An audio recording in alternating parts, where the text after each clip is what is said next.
Hello friends, welcome back to our channel. हम जो है अब हिस्ट्री विषय की क्लास जो है प्रारंभ कर रहे हैं और यह क्लास जो है हमारी शुरू से लेकर के आज़ादी तक चलेगी। आज जो है हम इतिहास की यह श्रृंखला प्रारंभ कर रहे हैं। यह श्रृंखला दोस्तों भारत के सभी एग्ज़ामों के लिए है। आप किसी भी एग्ज़ाम की तैयारी कर रहे हों, सभी एग्ज़ामों के लिए जो है यह श्रृंखला जो है अपने आप में पर्याप्त होगी। शुरुआत में मैं अभी जहाँ हिस्ट्री के सामान्य परिचय की आज की जो क्लास होगी, इसके बाद जो है पाषाण काल होगा। हम जितना समय लगेगा उतना समय लेने का प्रयास करेंगे, परंतु कॉन्सेप्ट को क्लियर करने का प्रयास करेंगे। यकीन मानिए, अगर आप इतिहास मेरे साथ में पढ़ते हैं तो ना सिर्फ पढ़ना सीखेंगे बल्कि इतिहास को जीना भी सीख जाएंगे। दोस्तों, इतिहास वो विषय है जो कि सामान्य तौर पर पढ़ने पर बहुत कठिन लगता है। अगर उसके कॉन्सेप्ट को समझ लिया जाए तो इतिहास जो है रुचि पैदा कर देता है। वही रुचि पैदा करने की दृष्टि से मैं पढ़ाऊंगा। अभी शुरुआत में जो मेरी 1 से 2 क्लासें होंगी, ये सामान्य परिचय की हैं, जिसमें जो है कुछ प्रश्न आते हैं, लेकिन वहाँ दोस्तों समझने कॉन्सेप्ट ना होकर के सीधा सा कथन पूछे जाते हैं। मैं पाषाण काल से जो है आपको हिस्ट्री पढ़ाने का जो अपना रंग दिखाऊंगा वो आप देखेंगे। चलिए क्लास की शुरुआत करते हैं। बस इतना ही कहूँगा कि गिरते हैं शहसवार जंग ए मैदान में, अरे वो तिफल क्या गिरेंगे जो घुटनों के बल चलते हैं।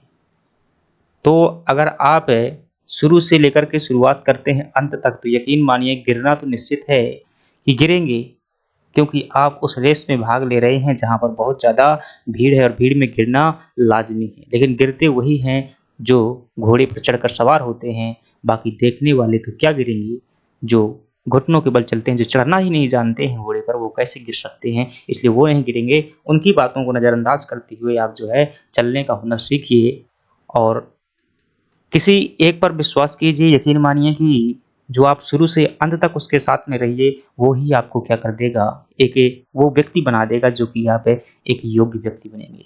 इतिहास फ्रेंड्स वह विषय है, कई लोग कहते हैं कि इतिहास जैसा विषय क्यों विभिन्न प्रकार की प्रतियोगी परीक्षाओं में पूछा जाता है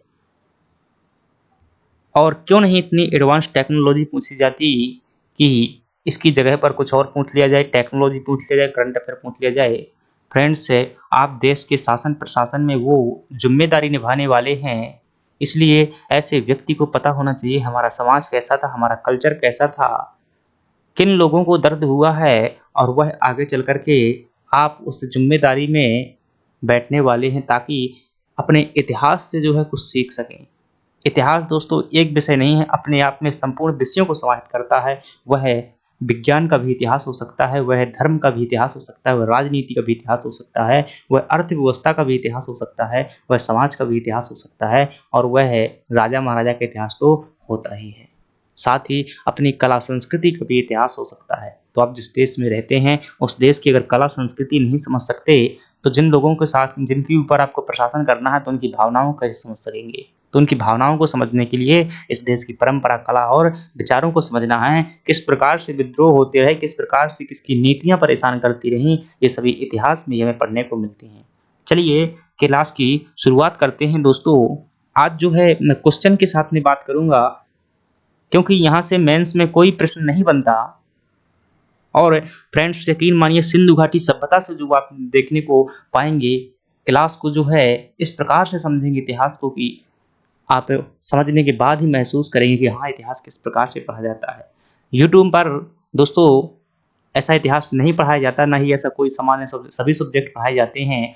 यूट्यूब पर तो सिर्फ कुछ ही बातें पढ़ाई जाती हैं, सिर्फ दिखावा करने के लिए कि अपना निजी जो है उनका कोचिंग होता है, सेंटर होता है, परंतु ऐसा मेरा कहीं कुछ नहीं है। मैं जो है पूरी की पूरी यूट्यूब पर जो है पूरी निःशुल्क क्लासें करवाऊंगा। जितनी भी मेरी प्रतिभा है उसका 100% देने का प्रयास करूंगा। चलिए क्लास की शुरुआत करते हैं। यदि अभी तक चैनल को सब्सक्राइब नहीं किया हो, चैनल को सब्सक्राइब कीजिएगा और हमारा सपोर्ट कीजिएगा। चलिए फ्रेंड्स, हिस्ट्री जनरल इंट्रोडक्शन। दोस्तों यहाँ से सामान्य परीक्षाओं में तो नहीं कहूँगा कि सामान्य परीक्षाओं में प्रश्न आते हैं, यद्यपि आप IAS, PCS और साथ ही यदि प्रोफ़ेसर के लिए आप तैयारी कर रहे हैं जिसमें से यूजीसी नेट की परीक्षा होती है, इसमें जो है इतिहास विषय आपसे यहाँ से जो है कुछ क्वेश्चन उठाता है। तो उनकी भी बात करेंगे, क्वेश्चन देखेंगे क्या तरीका है यहाँ से पूछने का, कॉन्सेप्ट यहाँ से नहीं पूछे जाते हैं, जो कॉन्सेप्ट पूछे जाएँगे मैं साथ में क्वेश्चन के साथ में समझाने का प्रयास करूँगा। चलिए शुरुआत करते हैं दोस्तों। और आपके सामने जो हमारी पहला क्वेश्चन है, फ्रेंड्स क्वेश्चन थोड़ा-सा अंतर हो सकते हैं कि मतलब कोई क्वेश्चन यहाँ का वहाँ हो सकता है उल्टा का सीधा, परंतु कंटेंट वही है। इतिहास के तहत अध्ययन किया जाता है, किन चीज़ों का अध्ययन किया जाता है? दोस्तों कोई पूछेगा कि इतिहास की परिभाषा क्या होती है? तो हम शुरुआत में यही बताते हैं कि अतीत का जो अध्ययन होता है वही क्या कहलाता है? इतिहास कहलाता है। लेकिन आप एक ही तरह की परिभाषा पर निर्भर मत रखिएगा, भविष्य में अगर कहीं आईएएस, पीसीएस या अगर प्रोफेसर, असिस्टेंट प्रोफेसर का इंटरव्यू देते हैं, तो वहाँ पे कुछ अलग सा बताने का प्रयास कीजिएगा। क्या बताएँगे? आप बता सकते हैं कि इतिहास अतीत की उन महत्वपूर्ण घटनाओं का अध्ययन है। अतीत की हम जानते हैं दोस्तों आज जो है हमारी क्या चल रही है 20वीं शताब्दी, 21वीं शताब्दी चल रही है। आज हमारी जो है 21वीं शताब्दी चल रही है, परंतु इतिहास तो कब से दोस्तों लगभग इतिहास मानिए तो वही 2300 ईसा पूर्व पहले से ही चल रहा है। यानी कि 4000 साल पहले का इतिहास में जो है लाखों जनसंख्या जन्मी है, लाखों राजाएँ हुए हैं, लाखों क्रियाएँ हुए हैं, लाखों कार्य हुए हैं। क्या उन सभी को इतिहास माना जा सकता है? माना तो अवश्य जा सकता है, परंतु उसे हम इतिहास के दायरे में पढ़ते नहीं हैं। तो आपको क्या कहना है इतिहास की परिभाषा में थोड़ा-सा अलग बताने के लिए कि इतिहास जो है अतीत की घटनाओं का अध्ययन है। और कैसी घटनाओं का अध्ययन का? महत्वपूर्ण घटनाओं का अध्ययन का। हम पानीपत का तीसरा युद्ध क्यों पढ़ते हैं, पहला युद्ध क्यों पढ़ते हैं? क्योंकि दोस्तों वह माइलस्टोन थे। इतिहास के वो महत्वपूर्ण पहलू हैं, भारतीय इतिहास के वो महत्वपूर्ण पहले हैं, वरना युद्ध तो क्या है बहुत सी रियासतों में हुई, बहुत से राजाओं में हुई, लेकिन वो उतने महत्वपूर्ण नहीं होते हैं। तो आप क्या कह सकते हैं कि जो अतीत की महत्वपूर्ण घटनाएँ हैं, वह क्या होती हैं? इतिहास होती हैं। ये आपका पहला प्रश्न है। हालाँकि अभी तक किसी परीक्षा में ये आया नहीं हुआ है, ना ही ऐसा प्रश्न आएगा, परंतु आपको फिर भी थोड़ा-सा इतिहास अगर पढ़ रहे हैं, तो आपको पता होना चाहिए। चलिए अगला प्रश्न देखते हैं और अपना यकीन मानिए मैं हर प्रश्न की व्याख्या करने का प्रयास करूँगा, जहाँ तक यदि ज़रूरत होगी। अगला प्रश्न है कि प्रथम यूनानी इतिहासकार किसे कहा जाता है? दोस्तों प्रथम यूनानी इतिहासकार जो है हेरोडोटस को प्रथम यूनानी इतिहासकार कहा जाता है। क्यों? ऐसा इन्होंने क्या कर दिया था? तो दोस्तों इन्होंने पहली बार जो है जो पेलोपोनेशियन का युद्ध था, ये आपका जो पोनेशियन का युद्ध था, ये यूनान में हुआ था और इसी युद्ध का इन्होंने क्या कर दिया? लेखांकन कर दिया। किस पुस्तक में लेखांकन कर दिया? तो हिस्टोरिका नामक पुस्तक में लेखांकन कर दिया। दोस्तों दोनों ही प्रश्न पूछे जाते हैं और ये क्या थे? इतिहासकार भी थे, भूगोलवेत्ता भी थे। इन्हें दोस्तों जो हेरोडोटस हैं, इन्हें क्या कहते हैं? इतिहास का इन्हें जनक भी कहा जाता है। इतिहास का इन्हें जनक भी कहा जाता है। इनकी पुस्तक भी इनकी पूछी जाती है, जिसका नाम क्या है? हिस्टोरिका है। तो आपको इन्हें कई लोग कई बार जो है झूठ का पिता भी कह देते हैं, परंतु एक बात यह भी कि इन्हें इतिहास का पिता भी कहा जाता है। चलिए अगला प्रश्न देखते हैं दोस्तों, मोस्ट इंपोर्टेंट प्रश्न है। नेट जेआरएफ परीक्षा यानी कि प्रोफेसर की परीक्षा में, यूजीसी नेट की परीक्षा में पूछा गया प्रश्न है, 3 बार पूछा गया है। तो छोटी परीक्षाओं में भी आ सकता है, इसको आप याद रखिएगा। चलिए अगली बात करते हैं और अगला प्रश्न है हमारे पास में कि निम्नलिखित में से किसने स्पष्टतया कहा कि इतिहास के समस्त निष्कर्ष युक्ति संगत साक्ष्यों पर आधारित होते हैं? दोस्तों ये बात जो है ये भी यूनानी इतिहासकार ही थे। इन्होंने क्या कहा था? जो थ्यूसिडाइडिस थे, इन्होंने क्या कहा कि जो इतिहास होता है वह समस्त उनका जो निष्कर्ष होता है युक्ति संगत साक्ष्यों के आधार पर लिखा गया होता है और उसी पर आधारित होता है, झूठ पर आधारित नहीं होता है। झूठ पर जो आधारित होती हैं वो लोक कथाएं कहलाती हैं, किंवदंतियां कहलाती हैं, लेकिन इतिहास क्या होता है? साक्ष्यों पर आधारित होता है। उदाहरण के लिए दोस्तों अभिलेखों के आधार पर अभिलेख में कोई साक्ष्य मिल गया, क्या क्या साक्ष्य मिल सकते हैं? अगर साक्ष्यों की बात करें दोस्तों, अभी मैं इन चीज़ों पर बात करूंगा कि ऐतिहासिक जब हम स्रोत की बात करेंगे, क्या क्या इतिहास के स्रोत हो सकते हैं, क्या क्या आधार हो सकता है साक्ष्यों में। फ्रेंड्स अगर बात की जाए तो साहित्यिक साक्ष्य भी हो सकते हैं। क्या हो सकते हैं? साहित्यिक साक्ष्य भी हो सकते हैं। और आपके सामने एक जो होते हैं पुरातात्विक साक्ष्य भी हो सकते हैं। साहित्यिक साक्ष्य में हम देखते हैं कि हमें कहीं पर लिखा मिल जाए, तो इसमें जो है हम पांडुलिपियों का अध्ययन करते हैं। पांडुलिपि, पांडुलिपि की मतलब बोले तो किसी पुस्तक में लिखा होना, किसी किताब में, किसी मतलब पेज में। ये क्या होती है? पांडुलिपि। जब हाथ से लिखा गया होता है वो क्या होता है? पांडुलिपि होता है। और इसमें जो है पुरातात्विक स्रोतों में दोस्तों अभिलेखों का अध्ययन किया जाता है। कई लोग कह देते हैं कि अभिलेखों में सिर्फ वो जो पत्थर पर लिखे हुए होते हैं वही अभिलेख होते हैं। जी हाँ, वो तो होते ही हैं। इसमें दोस्तों अभिलेखों में जो है कोई किला है, कोई किला है, किला की ईंट है, कोई पत्थर है, कोई जीवाश्म है, जीवाश्म है। इसके अलावा फ्रेंड्स सिक्के हैं, लोगों द्वारा उपयोग की जाने वाली जो विभिन्न प्रकार की वस्तुएं होती है, जैसे कहीं तलवार का मिल जाना, तो ये सभी क्या होते हैं फ्रेंड्स? पुरातात्विक साक्ष्य के अंतर्गत आते हैं। अभी हम इनका एक एक अध्ययन करेंगे। ये हमारा टॉपिक कौन सा होगा? पाषाण काल के बाद होगा, क्योंकि ये इतिहास जानने के स्रोत है दोस्तों। और हम इतिहास के समय का जो पहले का समय अध्ययन कर रहे हैं। इतिहास 3 प्रकार का होता है फ्रेंड्स। एक आद्य ऐतिहासिक काल, एक होता है प्राक ऐतिहासिक काल, एक होता है ऐतिहासिक काल। तो जब हम ऐतिहासिक काल पढ़ेंगे तब हम इन साक्ष्यों को गहराई से बात करेंगे। यकीन मानिए समझ में आ जाएगा कि हम कैसी बात करेंगे। तो थ्यूसिडाइड्स ने क्या कहा था कि इतिहास साक्ष्यों के आधार पर लिखा जाता है। अगले प्रश्न की बात करते हैं और अगला प्रश्न है हमारे पास में कि इतिहास के पिता की पदवी सही अर्थों में किसे दी जाती है। तो ये प्रश्न हम क्या है पिछले अध्ययन कर चुके हैं कि हेरोडोटस को जो है इसकी पदवी दी जाती है। अगले प्रश्न की बात करें तो फ्रेंड्स अगला प्रश्न है आपके सामने। कहीं ऐसा तो नहीं भाई कम दिख रहा है? मैं ब्राइटनेस बढ़ा देता हूँ थोड़ा सा।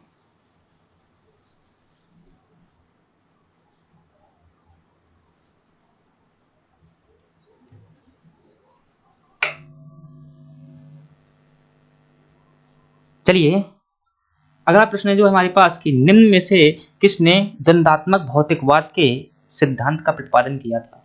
दोस्तों द्वंद्वात्मक भौतिकवाद क्या होता है? द्वंद्वात्मक भौतिकवाद एक व्यक्ति थे विश्व के जिनका नाम था कार्ल मार्क्स। क्या नाम था? Karl Marx. और इनका मानना था कि समाज में जो है 2 वर्ग होते हैं। समाज में क्या होते हैं? 2 वर्ग होते हैं। एक क्या होता है? अमीर वर्ग होता है, और एक क्या होता है? गरीब वर्ग होता है। बड़ा वाला मान लीजिए अमीर वर्ग है, छोटा वाला मान लीजिए क्या है? गरीब वर्ग है। और इनके अनुसार क्या माना गया है? इन्होंने माना है, जो इन्होंने अपनी पुस्तक लिखी है, इनकी पुस्तक कई बार पूछ ली जाती है। उस पुस्तक का नाम क्या है दोस्तों? Das Kapital. ये पुस्तक भी आपसे कई बार पूछ ली जाती है। दास कैपिटल नाम की पुस्तक है। तो इस पुस्तक में ये कहते हैं, इन्होंने वर्ग संघर्ष का इसमें सिद्धांत दिया हुआ है। किसका सिद्धांत दिया हुआ है? वर्ग संघर्ष का सिद्धांत दिया हुआ है। और ये कहते हैं कि भौतिक चीजों के लिए, चाहे वो संपत्ति, भौतिक चीजें बोले तो संपत्ति, रुपया, जायदाद, जमीन, ये सभी क्या होती हैं? भौतिक चीजें होती हैं। ये कहते हैं वर्ग संघर्ष में कि संपत्ति जो मतलब भौतिक चीजों के लिए क्या होता है कि जो समाज में वर्ग होते हैं, एक बड़ा वर्ग होता है, एक छोटा वर्ग होता है। अक्सर उनकी चीज बीच में संघर्ष होता रहता है। जहाँ गरीब उसको प्राप्त करने के लिए क्या करता है? संघर्ष करता है, उसे लड़ता मरता करता है। उसी प्रकार से अमीर जो है एकत्रित करने के लिए, हड़पने के लिए, इनका शोषण करने के लिए भी क्या करता है? संघर्ष करता है। लेकिन किसके लिए? वो भी भौतिकता के लिए वो जो है संघर्ष करता है। तो ये क्या है? और इनके बीच में क्या बन जाता है? द्वंद्व बन जाता है। ये हमेशा ही चलता रहता है और गरीब और अमीरों के बीच में क्या करता है? संघर्ष होता रहता है। और कार्ल मार्क्स तो आज़ादी की बात क्या कहता है? गरीबों को जो है अमीरों पर आक्रमण कर देना चाहिए और उनसे अपना हिस्सा छीन लेना चाहिए। तो यही क्या है? द्वंद्वात्मक है। भौतिकवाद के सिद्धांत का प्रतिपादन करने वाले व्यक्ति कौन थे? कार्ल मार्क्स थे। किस पुस्तक में दिया था? दास कैपिटल में दिया हुआ था। आई होप आपको समझ में आ गया होगा। अगले प्रश्न की बात करते हैं और अगला प्रश्न है आपके सामने कि किसका कथन है कि समस्त इतिहास वर्ग संघर्ष का इतिहास। दोस्तों ये किस व्यक्ति का हो सकता है? ये उसी व्यक्ति का हो सकता है जिसने ये थ्योरी दी हुई थी, तो अर्थात कार्ल मार्क्स का है। अगले प्रश्न की बात करते हैं। अगला प्रश्न हमारे सामने है कि निम्नलिखित में से किसे एक नए सम्मत चलाने का यश प्राप्त है? वह कौन सा व्यक्ति था जिसने नया सम्मत चलवाया था? बस दोस्तों भारतीय इतिहास में बात करें, भारतीय इतिहास में अगर सम्मत चलवाने वालों में बात करें तो एक थे उज्जैन के राजा विक्रमादित्य थे। एक थे उज्जैन के राजा विक्रमादित्य। फिर अगर बात करें तो एक थे आपके कनिष्क। फिर अगर बात करें तो एक थे आपके चंद्रगुप्त प्रथम, जो गुप्त वंश के राजा थे, चंद्रगुप्त प्रथम। एक थे आपके, अगर बात करें फ्रेंड्स, तो सैन वंश के राजा थे जिनका नाम था लक्ष्मण सेन, लक्ष्मण सेन। तो ये जो कुछ शासक हुए हैं जिन्होंने क्या चलाया हुआ है, संवत चलाया हुआ है। तो इनमें से कोई ऑप्शन दिख रहा है क्या आपको? धर्मपाल दोस्तों पाल वंश के महानतम शासक हुए। विजय सेन जो है ये क्या थे, सेन वंश के संस्थापक थे, सेन वंश के संस्थापक थे। लेकिन इसी के एक प्रतापी शासक हुए जिसका नाम था लक्ष्मण सेन, उसके द्वारा क्या चलाया गया था आपका, ये संवत चलवाया गया था और इसका नाम था सेन संवत नाम था। क्या नाम था इसका? जो है लक्ष्मण सेन ने जो है सेन संवत चलवाया था। और इस संवत को बात करें कब चलवाया गया था दोस्तों, तो ध्यान रखिएगा 1119 ईस्वी में यह चलवाया गया था, बंगाल के अंतर्गत यह चलवाया गया था। चलिए अगले प्रश्न की बात करते हैं। और अगला प्रश्न है हमारे सामने कि निम्नलिखित में से वह कौन सा संवत है जो कलचुरियों के द्वारा प्रयुक्त किए जाने के कारण कलचुरी संवत कहलाया था। तो दोस्तों विक्रम संवत की बात करें तो 57 ईसा पूर्व में विक्रमादित्य जो चला गया था। शक संवत की बात करें दोस्तों ये 78 ईस्वी में, 78 ईस्वी में कनिष्क के द्वारा चलवाया गया था। और त्रिकूटक जो संवत था ये किसके द्वारा चलवाया गया था, कलचुरी शासकों द्वारा चलवाया गया था। अगर दोस्तों बात की जाए कलचुरियों का शासन कहाँ रहा है, तो ये मध्य प्रदेश में इन्होंने शासन किया है। मध्य प्रदेश में कहाँ, त्रिपुरी इनकी क्या रही है राजधानी। यह वर्तमान में जो है जबलपुर के नाम से जानी जाती है। चलिए अगले प्रश्न की बात करते हैं। अगर दोस्तों क्लास में आनंद आ रहा है तो लाइक सब्सक्राइब जरूर कीजिएगा। अभी ये क्या है, शुरुआती है, थोड़ा सा यहाँ इतिहास इंटरेस्टिंग नहीं होता है क्योंकि ये इतिहास सामान्यतः सभी लोग नहीं पढ़ते हैं, सिंधु घाटी सभ्यता नहीं पढ़ते हैं, तो वहाँ से आपको रुचि आएगा और वहाँ से मैं जबरदस्त मेंस का मूल्यांकन भी आपके सामने प्रस्तुत करूँगा। उसके बाद चाप्टरी का कोई भी फैक्ट भी हो सब उसमें आपका समझ में आ जाएगा। किस इतिहासकार या इतिहास अथवा दर्शन शास्त्री ने कहा था कि समस्त इतिहास समकालीन इतिहास होता है। तो ये बात कहने वाले दोस्तों कौन थे, बेनेडिक्टो क्रोचे जो थे, इन्होंने क्या कहा था, जो पूरा का पूरा इतिहास होता है समकालीन इतिहास होता है। भाई होता ही है। वर्तमान में कौन सी घटना चल रही है उसी का महत्व होता है। अगर वर्तमान में कोई घटना हुई है तो उसे इतिहास से उखाड़ करके लाया जाएगा और क्या किया जाएगा, उजागर किया जाएगा। फिर उसके नाम पर क्या बनवाए जाएंगे, राजनीतिक द्वारा पुतला बनवाए जाएंगे, मंच बनवाया जाएगा, मंदिर बनवाया जाएगा। तो क्या होता है, समस्त इतिहास जो है समकालीन इतिहास होता है। ऐसा कौन कहता है, आपके बेनेडिक्टो क्रोचे कहते हैं।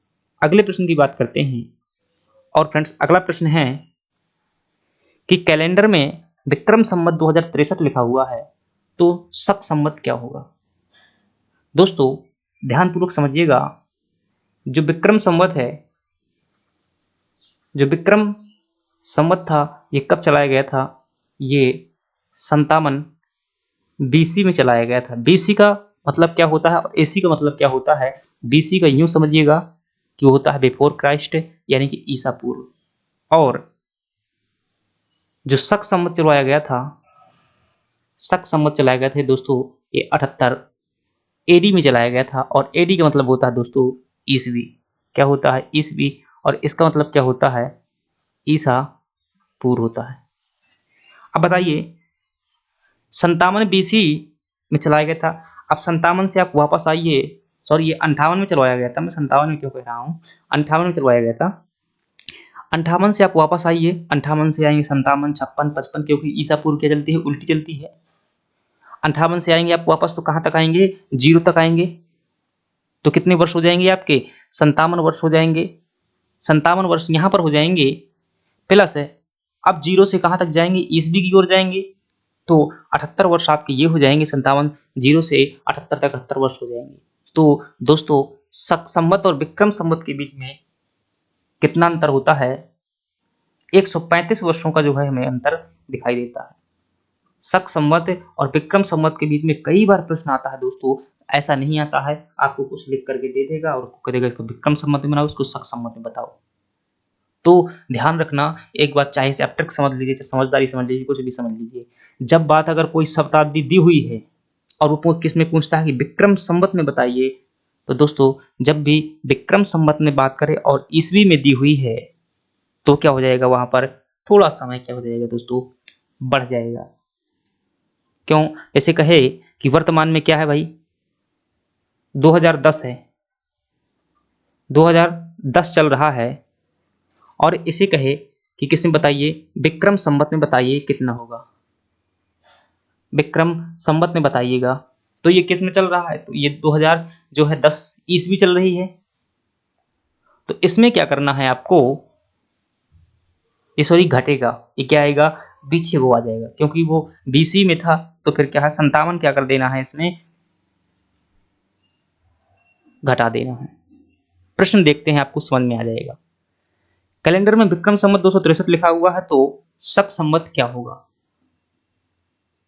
तो फ्रेंड्स क्या होगा, शक संवत क्या होगा, 1928 होगा। कैसे? क्योंकि इसमें क्या कर दिया है इसने, 135 को 135 को क्या कर दिया है फ्रेंड्स, घटा दिया है। तो अगर विक्रम संवत में दिया है और उसे किस में लिखना है, आपको शक संवत में लिखना है, तो क्या कर देना है, आपको घटा देना है। अगर किसमें दिया हुआ है, मान जो है आपका सन शताब्दी जो विक्रम संवत में दिया हुआ है और शक संवत में पूछ रहा है, तो क्या करेंगे आप, घटा देंगे। अगर शक संवत में दिया हुआ है और विक्रम संवत में पूछ रहा है, तो उसमें क्या कर देंगे, आप जोड़ देंगे। तो यहाँ पर क्या कर दिया हमने, 135 को जो है घटाया हुआ है, किस में घटाया हुआ है, इसमें घटाया हुआ है 2063 में। अगले प्रश्न की बात करते हैं, और अगला प्रश्न है आपके सामने कि तिथियों के साथ प्रयुक्त होने वाला एडी का पूर्ण नाम क्या होता है। अभी हमने बात की थी कि एडी का पूरा नाम क्या होता है, एनो डोमिनी होता है, और इसी को हिंदी में क्या कहा जाता है, ईस्वी कहा जाता है। और इसका सही अर्थों में जो अर्थ होता है वो है फ्रेंड्स कि जो ईसा मसीहा थे, ईसा मसीहा थे, तो ईसा मसीहा के बाद का समय, ईसा मसीहा के बाद का समय, क्योंकि पहली शताब्दी जो है ईसा मसीहा के जो है जन्म माना जाता है। तो ईसा मसीहा के जो बाद का समय हुआ उसे ईस्वी कह दिया गया, जो पहले का समय था उसे क्या कह दिया गया, ईसा मसीहा की अगर पहले का समय है मतलब जन्म के, तो क्या हो जाएगा आपका, बीसी हो जाएगा। तो इसका पूरा नाम क्या होगा, एनो डोमिनी होगा। हालांकि ये प्रश्न कभी नहीं आएगा ऐसा। चलिए आगे बात करते हैं, लेकिन इतिहास में बार बार प्रयुक्त होते हैं। विक्रम एवं शक संवत के आरंभों के बीच में कितने वर्षों का अंतर है, तो दोस्तों हम क्या कर चुके हैं, इसे देख चुके हैं कि जहां विक्रम संवत जो है 58 ईसा पूर्व में प्रारंभ किया गया था, ईसा पूर्व में, और जो शक संवत था वो कितने में था, 78 में था, 78 ईस्वी में था। दोनों को क्या करेंगे, जब अंतर निकालेंगे, चूंकि ये क्या ईस्वी में है तो भाई 0 से क्या हो गया, 78 हो गया, और ये क्या आएगा बीसी में है तो पूरा 56 55 54 53 0 1 तक आएगा, फिर 1 से जो है ईस्वी की तरफ जाएंगे। जैसे यहाँ पर क्या है आपका 58 बीसी है, तो इस प्रकार से चलेंगे, तो यहाँ पर मान लीजिए 57 हो गया, यहाँ पर इस प्रकार से 50 हो गया, फिर और पीछे आएंगे तो यहाँ 40 हो गया, इस प्रकार से यहाँ 20 हो गया, और आते आते क्या हो गया, 0 हो गया। तो यहाँ से 58 से अगर 0 तक आने में कितना वो वर्ष लग जाएगा आपको, 57 वर्ष ये हो गए। और यहाँ से आप कहाँ जाएंगे, 78 ईस्वी तक जाएंगे। तो ईस्वी कहाँ से चलेगी, 0 से लेकर 1 2 3 4 5 6 7 8 78 तक चलेगी। तो 78 और 57 जोड़ेंगे तो कितना निकल करके आएगा आपका, 135 निकल कर आएगा। दोनों के बीच में कितना अंतर होता है, 135 वर्षों का अंतर होता है। अगले प्रश्न की बात करते हैं। अगला प्रश्न है कि विक्रम संवत कब प्रारंभ किया गया था। दोस्तों 58 ईसा पूर्व में जो है विक्रम संवत प्रारंभ किया गया था, और इस टाइम पर जो विक्रमादित्य ने जो है शकों का क्या किया था, जो मथुरा के शक कहलाते हैं उन शकों का क्या किया था दोस्तों, वहां से भगा दिया था, उन्मूलन किया था। इसी उपलक्ष्य में उन्होंने चांदी का सिक्का भी चलवाया हुआ था। अगली बात करें कि 50 ईसा पूर्व जो है, 50 ईसा पूर्व क्या है भाई, वर्ष 150 ईसा वर्ष पूर्व के पहले आता है भाई, 150 ईसा पूर्व के पहले आता है। तो 150 के पहले नहीं आता है, बाद में आता है। ये 150 के बाद आएंगे तो 159 आएगा, फिर 48 आएगा, फिर पहले आता है। तो ये कथन गलत है। तो यानी कि 150 ईसा पूर्व क्या आएगा, बाद में आएगा, ये कथन गलत हो जाएगा। वर्ष 150 ईसा पूर्व के बाद आता है। हाँ, यही वाला आपका सही हो सकता है। जिस वर्ष में 150 ये गलत है, जिस दशक में दशक की बात नहीं हो, तो आपका क्या हो जाएगा, वर्ष 50 ईसा पूर्व का आता है तो 150 ईसा पूर्व के बाद आता है। क्योंकि जब बाद चलेंगे ना, जैसे 1 के बाद क्या होता है, जैसे 10 के बाद क्या होता है, 11 होता है, लेकिन जब ईसवी ईसा पूर्व की बात करते हैं 10 के बाद क्या आता है, 9 आता है। 150 के बाद में क्या आएगा, 149 आएगा। जब घटते घटते आएंगे तो बाद में क्या आ जाएगा, 150 आ जाएगा। चलिए अगले प्रश्न की बात करते हैं, और अगला प्रश्न है आपके सामने कि कार्बन जो 14 ये कार्बन डेटिंग विधि जिसे कहते हैं, इसका विकास किसने किया था, प्रश्न ये पूछ रहा है। कार्बन डेटिंग जो विधि है उसका विकास दोस्तों किसके द्वारा किया गया था, लिब्बी के द्वारा किया गया था, बिलर्ड लिब्बी ने किया था। और ये क्या होता है, ये दोस्तों एक प्रकार की विधि है जिसमें क्या किया जाता है, कार्बन 14 का प्रयोग किया जाता है और इसके माध्यम से किसी भी जीवाश्म की क्या करते हैं दोस्तों, आयु ज्ञात करते हैं। क्या करते हैं, आयु ज्ञात करते हैं। फ्रेंड्स अगर बात करें तो कोई भी जीव हो, हड्डी हो, वो कितनी वर्ष पुरानी है, इन सभी से क्या कर लेते हैं, कार्बन 14 विधि का उपयोग करके उसकी आयु ज्ञात कर लेते हैं। अगले प्रश्न की बात करें, अगला प्रश्न है आपके सामने, संवत दिए हुए हैं, कब चलाए गए हैं। बड़ा आसान सा प्रश्न है कि विक्रम संवत तो आप जानते हैं कि 58 ईसा पूर्व में हो जाएगा। शक संवत आपका कब हो जाएगा, 78 में हो जाएगा। और गुप्त संवत कब हो जाएगा दोस्तों, 320 में हो जाएगा। और 3102 में क्या हो जाएगा, कली संवत हो जाएगा। तो इस प्रकार से आपको सही जवाब होगा पहले नंबर का चौथा नंबर, जिस किस ऑप्शन में दिया हुआ है पहले का चौथा, तो ये वाले दोनों क्या हो गलत हो गए। शक संवत बी नंबर का हो जाएगा तीसरा, डी का तीसरा किस में दिया हुआ, तो ये भी गलत हो गया, आपका सही हो गया, ये चौथा सही हो गया। चलिए अगले प्रश्न की बात करते हैं, और अगला प्रश्न है हमारे सामने कि पुरातत्व में स्तर विन्यास पद्धति निम्नलिखित में से किसको समझने के लिए प्रयुक्त की जाती है। तो दोस्तों जो भौतिक अवशेष के क्रम होते हैं उसके लिए जिस पद्धति का प्रयोग किया जाता है तो उस पद्धति को क्या कहते हैं,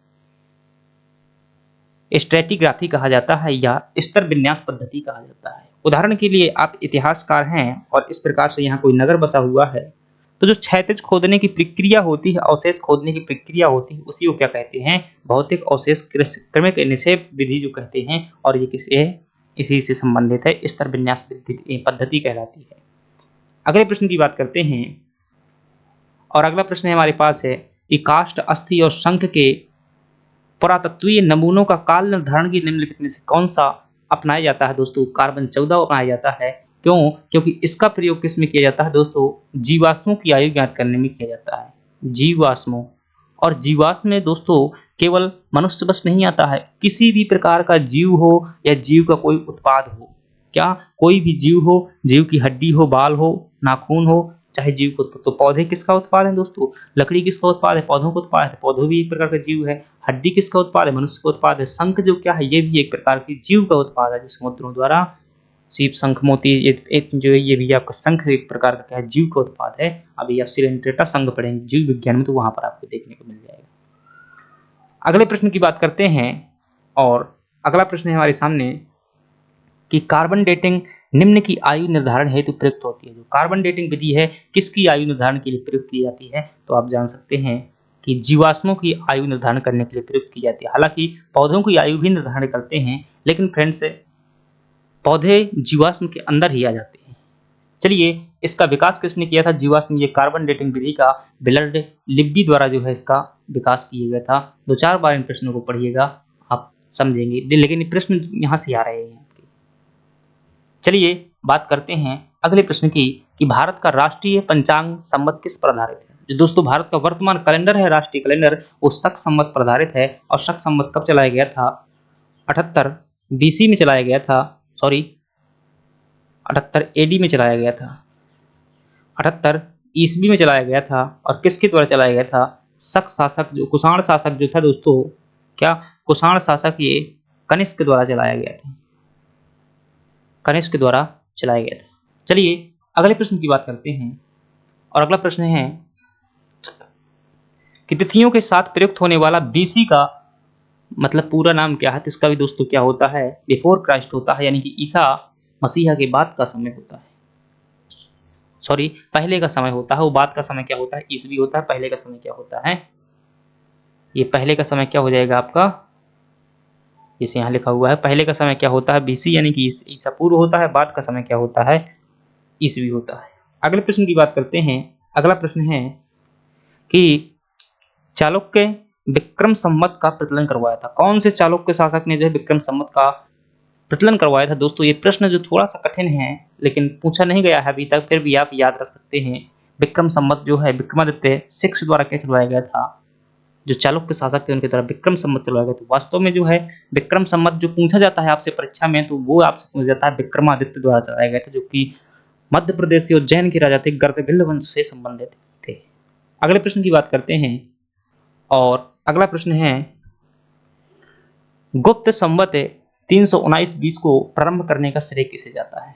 फ्रेंड्स बात करें तो गुप्त काल में अगर देखा जाए ना, तो गुप्त काल में पहला शासक क्या हुआ, श्रीगुप्त हुआ। श्रीगुप्त के बाद में क्या हुआ, घटोत्कच हुआ, और घटोत्कच के बाद में क्या हुआ, चंद्रगुप्त प्रथम हुआ।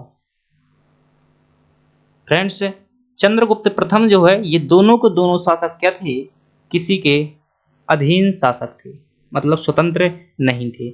इसने क्या किया फ्रेंड्स, इसने जो है अपनी स्वतंत्रता घोषित की और क्या करवाया, राज्यरोहण करवाया, राज्यरोहण करवाया और अपने आप को क्या किया, एक स्वतंत्र राज्य के रूप में घोषित किया।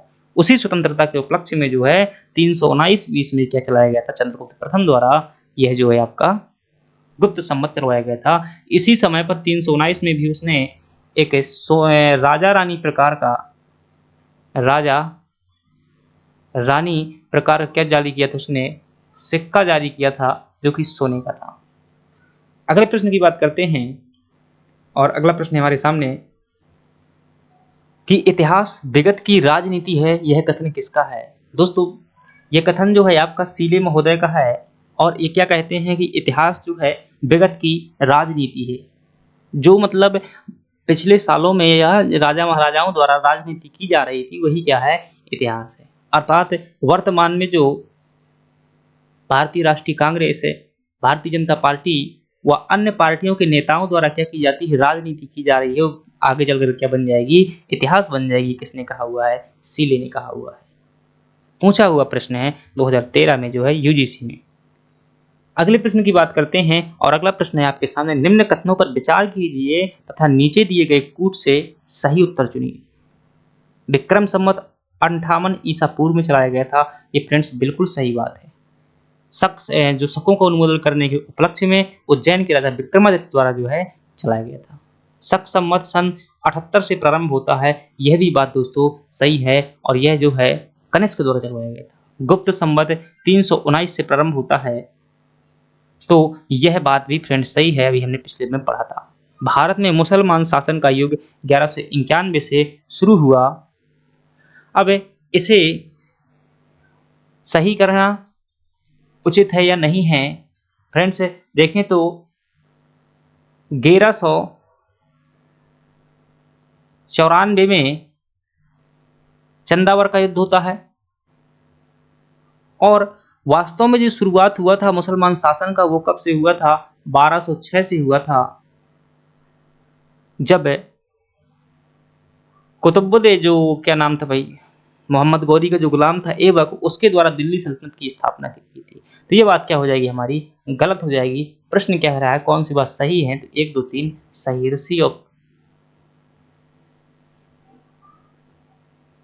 सी ऑप्शन आपका सही होगा।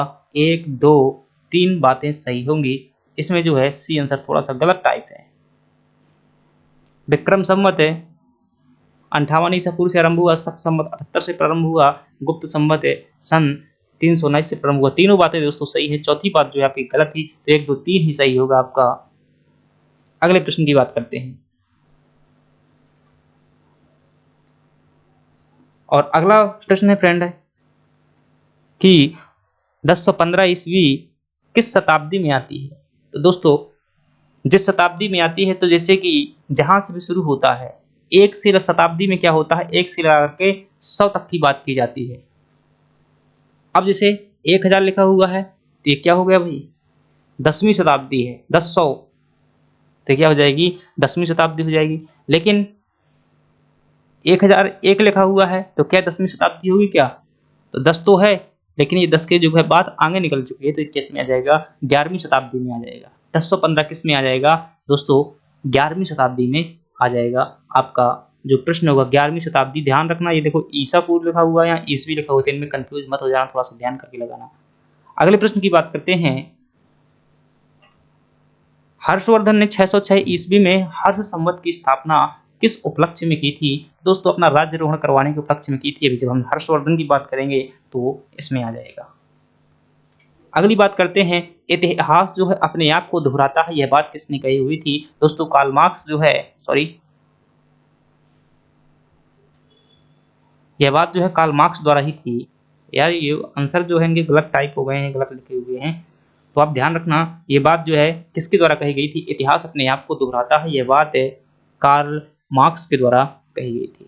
उन्होंने ये कहा था, मैंने बताया था कि वर्ग संघर्ष जिस प्रकार से होता है, दो लोगों के बीच में वर्ग संघर्ष होता है, माना कि ये बड़ा है अभी, ये छोटा है, तो ये क्या कर देगा, इसकी पिटाई कर देगा, लेकिन एक समय आएगा ये बूढ़ा हो जाएगा, ये बड़ा हो जाएगा, तो फिर क्या करेगा, ये वापस इसकी पिटाई करेगा। इसलिए कार्ल मार्क्स ने क्या कह दिया, इतिहास जो है अपने आप को दोहराता है।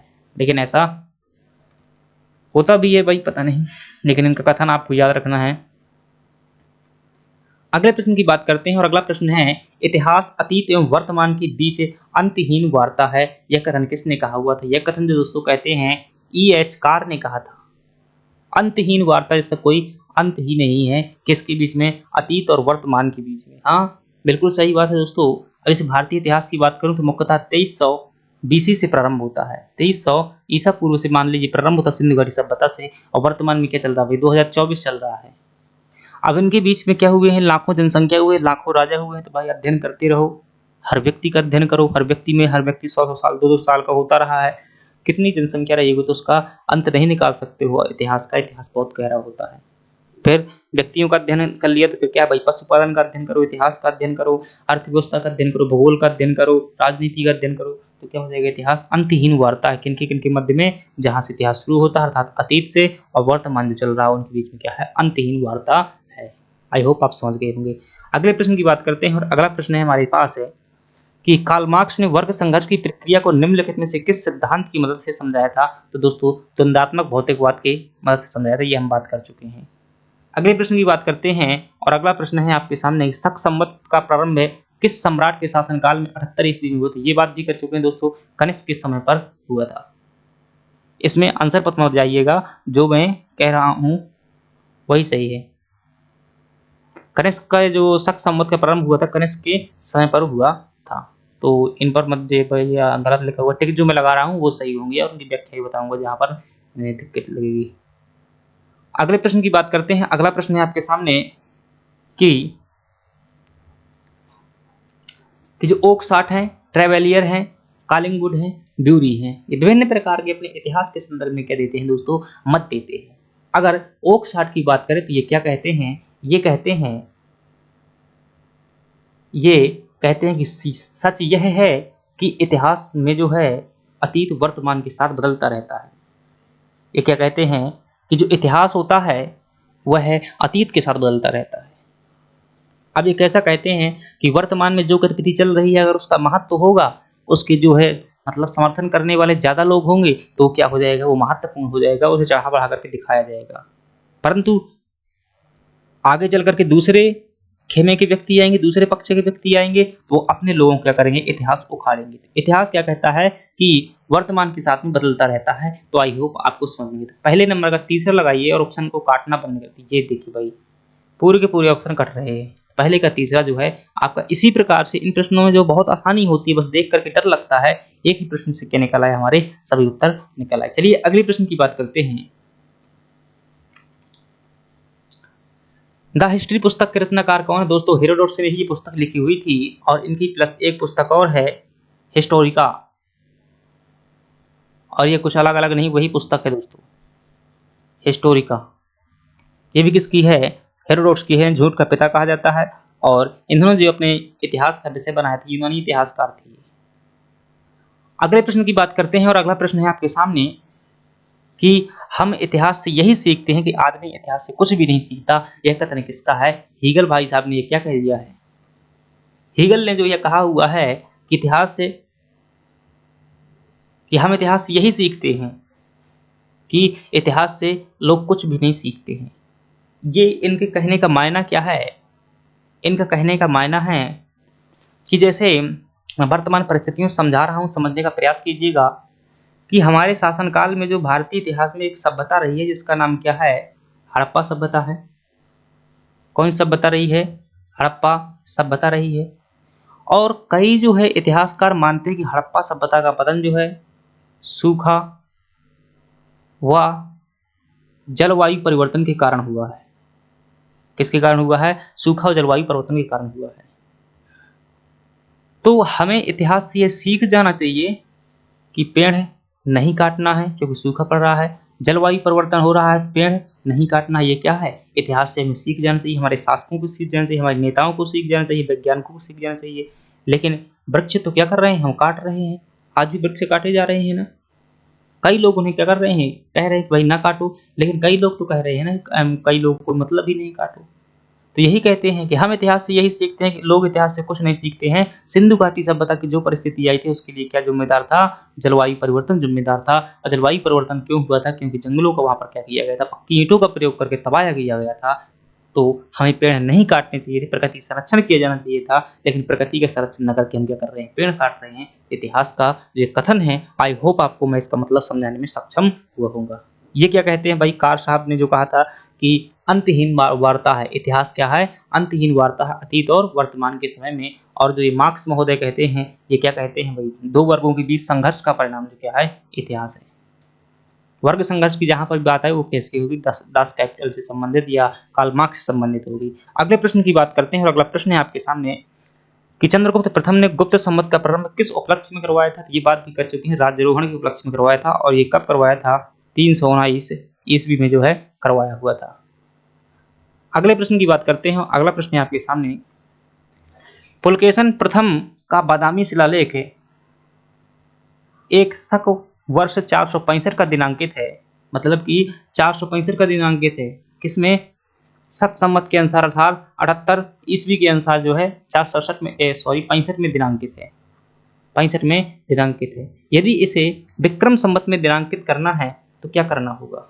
दोस्तों करना क्या है हमें कि जो 465 हैं उसमें क्या करना होगा? आपको जोड़ना होगा। कितना जोड़ना होगा?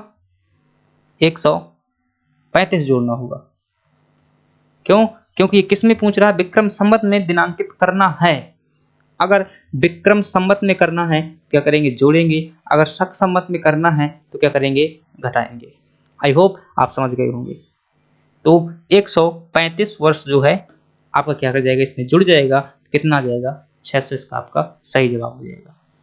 अगले प्रश्न की बात करते हैं और अगला प्रश्न है आपके सामने कि निम्नलिखित में से कौन सा एक इतिहास के विषय में कार्ल मार्क्स का दृष्टिकोण को संक्षिप्त वर्णन करता है? तो कार्ल मार्क्स की बात आए तो आप एक शब्द ढूंढो, वर्ग संघर्ष। कहीं लिखा हुआ है वर्ग संघर्ष? नहीं लिखा हुआ, गलत कर दो। लिखा हुआ कहीं वर्ग संघर्ष? लिखा हुआ है, सही कर दो। वर्ग संघर्ष जो है सही है दोस्तों। चाहे किसी भी में हो, वर्ग संघर्ष ही आपका क्या होगा? सही ऑप्शन होगा। तो वो कहते हैं भाई कि उनका जो पूरी की पूरी साम्यवादी थे और उन्होंने पूरा दो वर्गों के बीच में संघर्ष, अमीर और गरीब के बीच में वो बात करते हैं बस। और वो तो कहते हैं भाई लड़के मार के नहीं चलो। अगली बात करते हैं कि निम्नलिखित में कौन सा वर्ष दिसंबर 2009 में शक संवत का वर्ष होगा? यानी कि दिसंबर 2009 में जो है शक संवत का वर्ष कौन सा होगा? दोस्तों किसकी बात की गई है? शक संवत की बात की गई है। और निम्नलिखित में से कौन सा वर्ष जो है दिसंबर 2009 में शक संवत का वर्ष होगा? तो सिंपल सी बात करो, दिसंबर 2009 में क्या कर दो? 78 वर्ष जो है आप क्या कर देंगे? माइनस कर देंगे। क्योंकि ये कब चलाएगा? तो शक संवत जो है आपका कब का है? 78 वर्ष का है। अगर किस में बात की जाए? विक्रम संवत में बात की जाए तो वहां पर क्या करना है? ऐड करना है। लेकिन किस में बात की गई है यहाँ पर, सक संबंध में बात कर दी है, तो आपको क्या करना है, घटा देना है। तो यहाँ कर क्या कीजिए, घटा दीजिए, आपका सही जवाब निकल कर क्या आ जाएगा, ये रट लीजिए भाई, भूल जाती है। आपको क्या करना है, रटना है कि विक्रम विक्रम संवत में अगर पूछा जाए, पूछा अगर जाए, दिया किसी में हो, अगर विक्रम संवत में पूछा जाए तो क्या करोगे आप, प्लस। और शक में मतलब किया जाए, शक मतलब घटना का, घटना घटाने की बात की जाएगी। शक संवत की अगर पूछा जाए तो उसमें क्या करेंगे, घटाएंगे, विक्रम में क्या करेंगे, जोड़ेंगे। चलिए अगले प्रश्न की बात करते हैं। और अगला प्रश्न है आपके सामने कि विक्रम संवत है 2070 ईस्वी को संवत के रूप में रूपांतरित करने पर क्या मान होगा। तो क्या करना है आपको, 2070 दिया हुआ है और इसमें क्या करना है, मतलब ईस्वी यानी कि शक संवत के रूप में परिवर्तित करना है। तो क्या है, विक्रम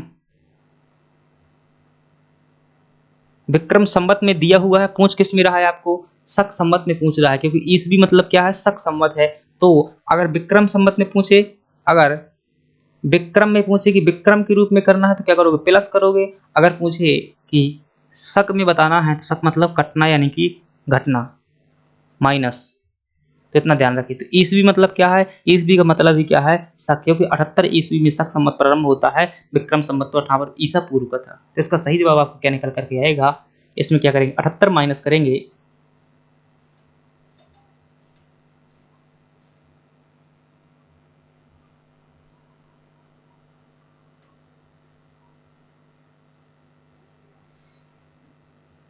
विक्रम संवत या विक्रमी भारतीय उपमहाद्वीप में प्रचलित हिंदू पंचांग है। इसमें जो है विक्रम संवत में 57 वर्षों का अंतर है। ईस्वी सन 2013 में, विक्रम संवत 2017 चल रहा था। अब इसमें क्या करेंगे, देखो क्या किया है, शक में करना है तो घटाना ही है आपको, लेकिन कितना घटाएंगे, 57 वर्ष घटाएंगे। क्यों, क्योंकि विक्रम संवत जो दिया हुआ है ये कब का है, 57 ईस्वी का है। विक्रम संवत कब का है, 57 बीसी का है, 57 बीसी का है। और जो शक संवत कब का है, 78 का है। लेकिन इसमें सिर्फ ईस्वी में परिवर्तित करना है, तो ईस्वी में परिवर्तित करने के लिए 58 ईसा पूर्व से, जब मैंने बताया था कि जैसे 58 है तो 58 से 0 तक आने में कितना लग जाता समय, 57 वर्ष लग जाता। 57 क्या कर देंगे, घटा देंगे, तो इसमें क्या आ जाएगा, अब तो 2013 आ जाएगा। चलिए अगले प्रश्न की बात करते हैं। और अगला प्रश्न है, ये हमारा जो है अंतिम प्रश्न है, प्रागैतिहासिक का अंत एवं इतिहास का आरंभ कब से माना जाता है। जब दोस्तों मानव लिखना सीख जाता है तब से क्या हो जाता है इसका, मानव चलना भाई सीखे तो पहले से चलता है, बातचीत करना कोई मतलब नहीं है, मानव घर बनाने भी। तो मानव क्या होता है, जब से चलना सीख जाता है तब से क्या हो जाता है, वो इतिहास का प्रारंभ मान लिया जाता है। इस प्रकार से फ्रेंड्स हमने क्या देखा, ये इतिहास के सामान्य प्रश्न थे जो कथाकथन को लेकर कई बार प्रश्न पूछ लेते हैं, लेकिन हमें क्या करना है, थोड़ी सी शुरू से लेकर के अंत तक करना है। तो आपको क्या करनी होगी, शुरुआती क्लास देखनी होगी। लेकिन यकीन मानिए थोड़ा सा कल से जो है इतिहास में आपका रुचि आएगा, और जो परसों नरसों से होगा, जहाँ सिंधु घाटी सभ्यता चालू होगी, तो उस टाइम से तो आप देखिएगा बहुत ही मजा आएगा। चलिए क्लास का अंत करते हैं दोस्तों। ये क्लास अगर आपको अच्छी लगी हुई तो चैनल सब्सक्राइब कर लीजिएगा, और कोई प्रश्न में दिक्कत हो तो कमेंट बॉक्स में बताइएगा। अगली क्लास में जो है आपका नाम से तो प्रश्न जो है आपका समाधान कर दिया जाएगा। चलिए धन्यवाद।